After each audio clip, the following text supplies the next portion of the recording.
Mr. Ambassador, welcome to Nova.rs. Thank you, Milan. Thank you very much for having me.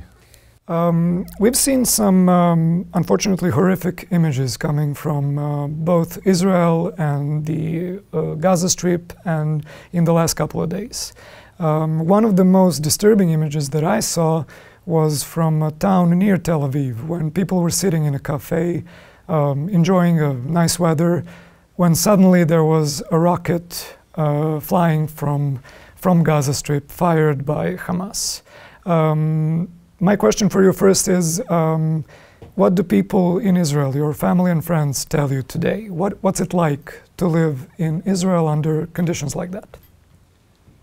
Well, it's definitely horrible. It's definitely the lives of many, many Israelis. You know, you talk about Tel Aviv or the surrounding of Tel Aviv. Luckily for Tel Aviv area, they are suffering over there only once in a few years, if I can say luckily.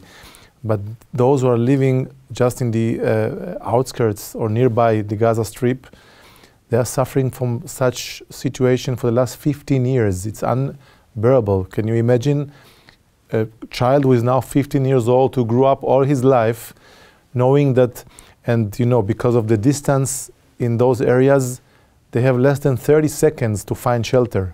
Can you imagine growing kids? I have my own children. I cannot even imagine of how it's to grow up in such places. And this is the reality of Israel since we pulled out from Gaza in 2006. You know, we pulled out from Gaza in order to allow the Palestinians to show themselves and to show us that they can have their own state, not to turn it into such an entity who is throwing rockets run by a terrorist organization, and you know, they can shoot whenever they feel like.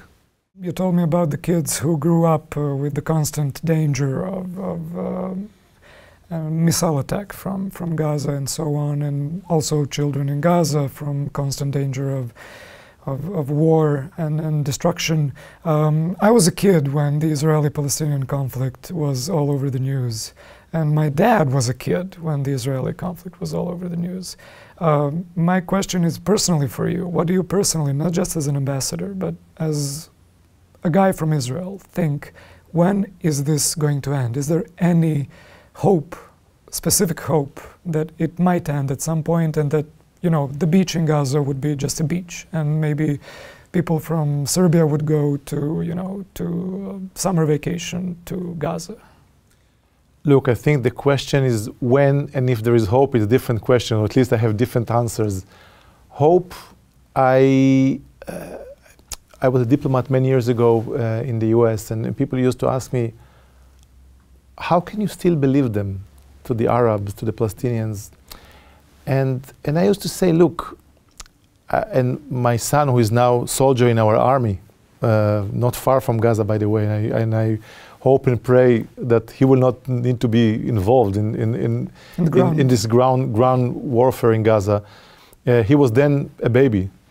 And I told them, I don't have the legitimacy or the right to give up the hope. If I'll give up the hope, I will look for a nice house. Then I said in New York, maybe now I'll say in Belgrade.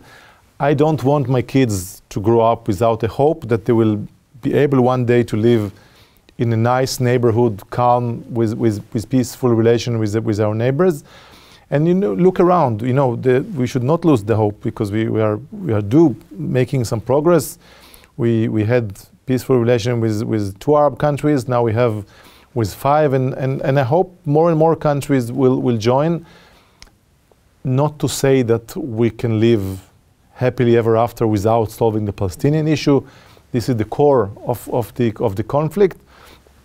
And we need two for tango. You know, I think the Palestinians, for too long, saying, well, you know, you are not a partner, you have a right-wing government, you have this, you have that. In reality, since 2006, again, there was even since '93, because let's not forget, in Oslo in '93, it was Israel who brought back Arafat and the Palestinian Authority back to Gaza and to the territories.